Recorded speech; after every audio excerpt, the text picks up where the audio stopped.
I am so very humbled to have been selected as one of the first 10 women to be honored and recognized as a Broward Woman Pioneer in the legal profession. Being a pioneer, being a person who is the first to be, the first to do, the first to develop or to introduce, is often a heavy lift, but never a burden because of the progress it affords all of us. The recognition of women pioneers at this inaugural celebratory event is even more meaningful as it is being held on International Women's Day.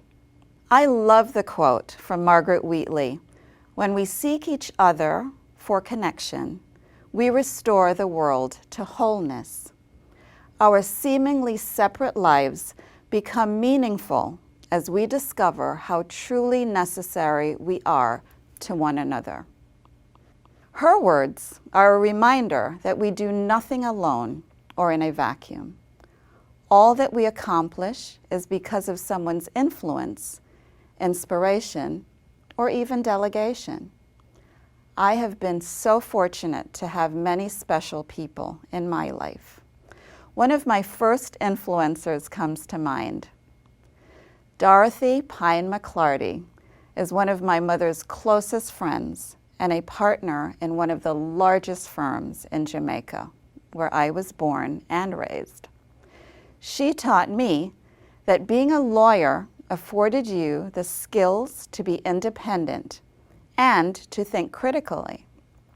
She often encouraged me to pursue law and work with her, and I absolutely followed her guidance. Now, she was a true pioneer. We lived in a very patriarchal community, and she was the first woman in her firm and the first female partner in her firm. She ultimately moved to London to open and lead a second office there. Because of her, I saw pioneering firsthand at a very early stage.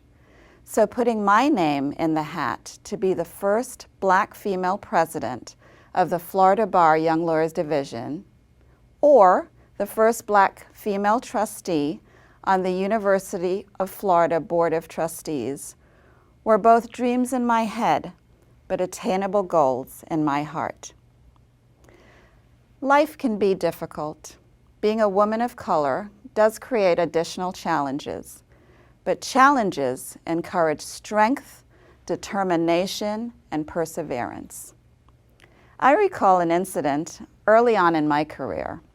One afternoon, I checked in for a deposition at another lawyer's office. We all sat there waiting patiently for about half an hour, and I finally felt compelled to inquire about the reason for the delay. The receptionist said they were waiting on opposing counsel, me. They thought that I was a court reporter or witness and never once contemplated that I was the lawyer. Those are difficult things to feel and hear, but despite challenges and obstacles, I am very satisfied with the path that my life has taken. However, if I could step back in time, I would have probably appreciated a few words of advice. First, be very deliberate about developing sponsors. And second, be confident and help shape your own reputation by sharing your professional competence and accomplishments with others. On the other hand, without my life experiences, I may not have contemplated and determined these pearls of wisdom. So for that, I am grateful. Many thanks again for this terrific honor and recognition. It is truly appreciated.